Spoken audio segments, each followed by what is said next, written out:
If you remember, at the end of last week's video, dear viewer, my welder had decided to go bang just as I was completing the last tack weld. So, before admitting defeat with it, I decided it was probably worth taking the back off it just to see if I could see anything obviously wrong. Sadly, the simple answer was no, I couldn't, and I didn't have the time at this stage to mess around with it any further, so I switched to my spare welder. Sadly, I don't have any footage of this, but my other welder is in my other workshop about a quarter of a mile from where I do the work on this car. So sadly, you missed the comical sight of me taking a welder for a walk. With the replacement welder safely installed, I was then able to finish the welding job that I started previously last week. I then started the long drawn out process of making fine adjustments to see if I can get the door into the correct place. This involves a lot of very careful adjustment using an angle grinder and a hammer. This didn't work out too badly, but I could then see that there was still quite a lot of flex in the door frame. This was coming from a combination of the A-pillar itself and the two tabs that I'd welded on. Both needed additional strengthening. So it's time for a welding and grinding montage.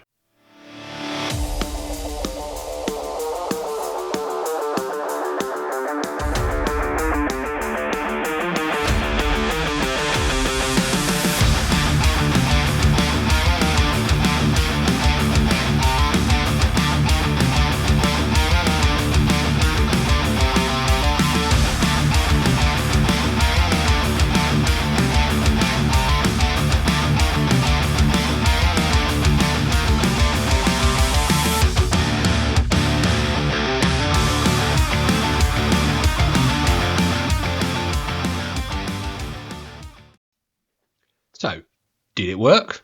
Well, kind of. There's still some flex, and this time I could see it was coming from the hinges itself, so it was time to strengthen them.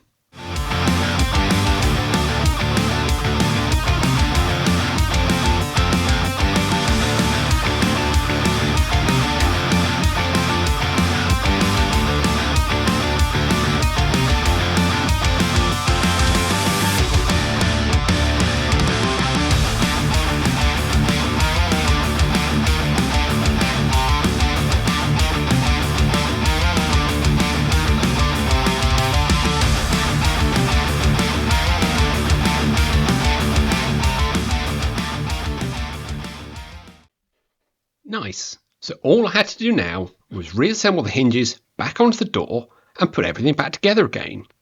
It was at this point I then discovered that you couldn't open the hinges properly anymore. Yeah, my strengthening bracket was now sitting exactly where the hinge needed to fold out to when it was bolted to the door. Fortunately, a few moments with a grinder managed to sort it out, and it was all ready to go back together again. Overall, it was much better. There's still some flex, which I'm not quite sure where it's coming from, but I'll have a look at that later, because it could be the entire door frame itself is flexing. I was also a bit concerned that the door didn't seem to want to open very far without hitting the A-post.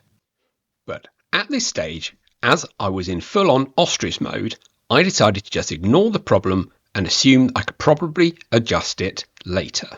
So, on the back of that potential false optimism, it was then time to reinstate the door catch at the back. This has, of course, all been previously nearly finished, but as we changed the hinges and changed the position of the door slightly, nothing really fitted exactly. This was really just a case of elongating the holes with the bolts for the latch, so I could move them around until everything fitted.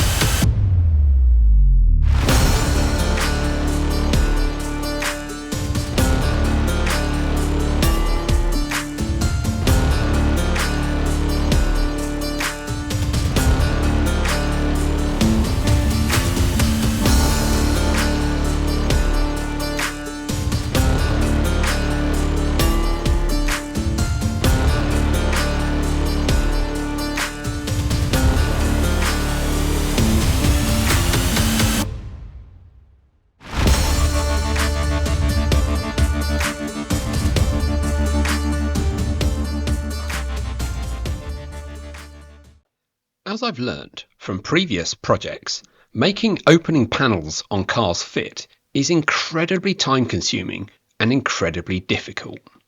So whilst people, including me, do criticise companies such as McLaren or Tesla for their terrible panel fit, I do feel their pain. However, in this case, did my doors fit?